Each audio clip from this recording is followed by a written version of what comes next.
Part 2। Rajneesh के घर वालों को मानसी का यह खुला और जल्दबाजी भरा व्यवहार थोड़ा अजीब तो लगा, पर इसमें भी एक अपनापन झलक रहा था। मानसी का रजनीश के घर वालों के साथ भी अच्छा संबंध बन गया था। शादी तो करनी ही है। अच्छा होगा कि तू उस लड़की से शादी कर जो तुझसे प्रेम करती है। हालांकि अभी रजनीश को शादी करने की जल्दी नहीं थी, फिर भी मानसी की तरफ से लगातार मनोहार किए जाने के कारण मां ने भी हरी झंडी दे दी थी और रजनीश व मानसी शादी के बंधन में बंध गए थे। 1 साल तक तो मानसी ने किसी कुशल बहू की तरह सबका ध्यान रखा और शादी का दूसरा साल लगते लगते वह एक बेटी की मां बन गई। घर में खुशियों का माहौल था। कुछ महीनों बाद मानसी की रेलवे परीक्षा का परिणाम आया और उसकी भर्ती रेलवे सीतापुर में क्लर्क के पद पर हो गई। मानसी अपनी नौकरी को लेकर बहुत उत्साहित थी। रजनीश ने सीतापुर जाकर उसकी ज्वाइनिंग से लेकर उसके रहने का प्रबंध करवा दिया और छोटी बच्ची का ध्यान रखने के लिए अपनी छोटी बहन को उसके साथ भेज दिया।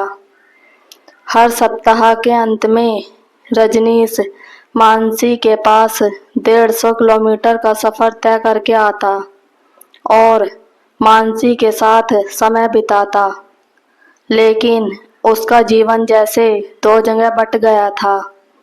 इसलिए मानसी ने अपना ट्रांसफर लखनऊ कराने के लिए प्रयास किया और इतनी जल्दी ट्रांसफर होना कठिन था, पर इस काम में मानसी की सहायता उसके एक सीनियर अधिकारी तेज वर्मा ने की, जो मानसी से उम्र में 3-4 साल बड़े थे। मानसी बच्ची को लेकर वापस लखनऊ शिफ्ट तो हो गई, पर पिछले कुछ दिनों से मानसी से मिलने पर रजनीश को मानसी में बदलाव दिखा। उसके स्वभाव में परिवर्तन आ गया था, जो उसे चिड़चिड़ेपन और पारिवारिक मनमुटाव के रूप में बाहर आ रहा था।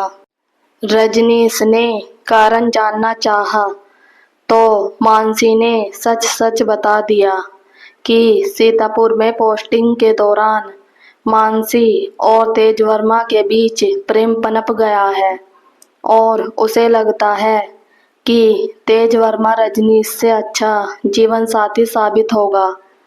रजनीश अवाक था।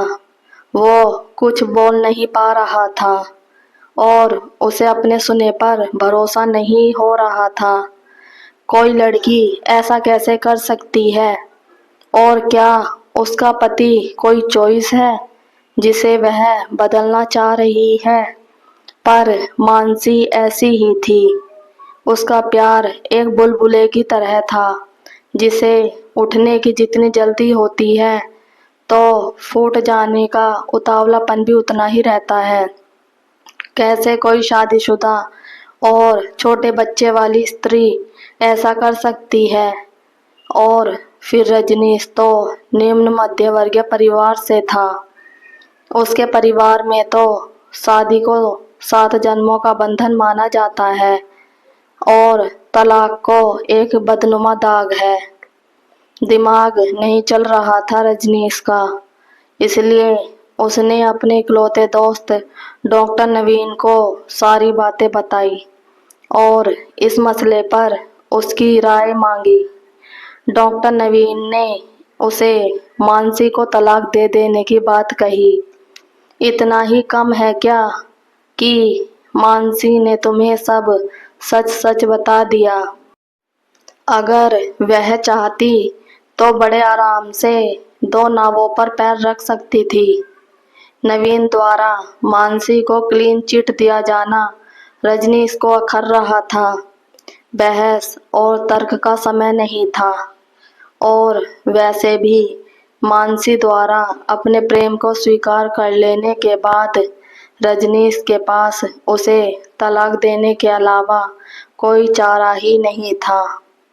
दोनों ने आपसी सहमति से कोर्ट में जाकर तलाक ले लिया, पर आश्चर्यजनक रूप से बेटी को मानसी ने अपने पास रखा, लेकिन उसके जीवन यापन के लिए रजनीश से पैसे लेने के लिए अतिरिक्त दबाव नहीं बनाया। मानसी के जाने के बाद रजनीश मानो सदमे में चला गया था। मानसी ने खुद ही उससे शादी की पहल की थी और परिवार को भी आगे बढ़ाया। फिर अचानक ऐसा क्या हुआ कि उसका मन किसी परपुरुष के साथ लग गया और वह अपने पति को तलाक तक देने को राजी हो गई। अपने आप से बहुत सवाल करने के बाद इस प्रश्न का उत्तर नहीं मिल सका रजनीश को। रजनीश की मनोव्यथा इतनी बढ़ गई थी कि वह दोबारा आकाशवाणी के माइक पर बोल नहीं सका और उद्घोषक का कार्य छोड़कर ऑफिस की क्रिएटिव टीम का हिस्सा बनकर काम करने लगा। साथियों ने उसे इस सदमे की हालत से निकालने का बहुत प्रयास किया, पर वे सफल नहीं हुए और फिर रजनीश का मन आकाशवाणी में लग भी तो नहीं रहा था, सो रजनीश ने वहां से त्यागपत्र दे दिया। दुख दर्द और समस्याओं के आने से अपनी जिम्मेदारियों से तो मुंह नहीं मोड़ा जा सकता ना। रजनीश ने अपनी दोनों बहनों की शादी कर दी और अपनी विधवा माँ का उनके जीवित रहने तक बराबर ध्यान रखा। शायद रजनीश दोबारा शादी करने की माँ की जिद मान लेता तो माँ और जी जाती, पर रजनीश एक बार धोखा खाने के बाद दोबारा धोखा नहीं खाना चाहता था, इसलिए उसने शादी के लिए मना कर दिया। पिछले 20 सालों में लखनऊ में काफ़ी कुछ बदल गया था। इन वर्षों में मानसी कहाँ गई और किस हाल में रही, उसकी बेटी कैसी है और क्या उसे अपने पापा की याद नहीं आती है, ये सब जानने की कोशिश तक नहीं की रजनीश ने और खुद को भी इतना मजबूत रखा था कि उसे भी अपनी बेटी की याद ना आए। आज पार्क में उस अम्मा को निहार रहा था, तभी रजनीश ने मोबाइल पर एक अनजाना नंबर देखकर अनमने मन से फ़ोन उठाया। हाँ जी, कहिए। पर रजनीश को उत्तर नहीं मिला। उसने फिर हेलो किया, पर उत्तर नदारद था। फ़ोन करने वाला जी भरकर रजनीश की आवाज़ सुन लेना चाहता था। ऊबकर रजनीश ने फ़ोन काट दिया, पर फ़ोन फौरन फिर बज उठा और जब रजनीश ने हेलो किया तब उधर से एक महिला का स्वर था। चूँकि 20 साल में चेहरा बदलने के साथ साथ आवाज़ भी बदल जाती है, इसलिए महिला ने खुद अपना नाम बता दिया। देखो रजनीश, प्लीज़ फ़ोन मत काटना, मैं बोल रही हूँ तुम्हारी मानसी। रजनीश मौन था। उसे क्या बोलना है यह समझ नहीं आ रहा था उसे। मानसी उसे फ़ोन कर रही है, पर उसने तो सालों पहले ही अपना रास्ता अलग कर लिया था, और फिर अब क्यों? दरअसल मैं तुमसे मिलना चाहती हूँ, बस इसके अलावा कुछ नहीं चाहिए मुझे। और मैं जानती हूँ कि तुम मुझसे बहुत नफरत करते होगे, पर एक बार मिल लो। मानसी के स्वर में याचना का भाव लग रहा था और उसकी आवाज़ में बहुत थकावट सी भी लग रही थी। रजनीश बार बार फ़ोन को काट देना चाहता था।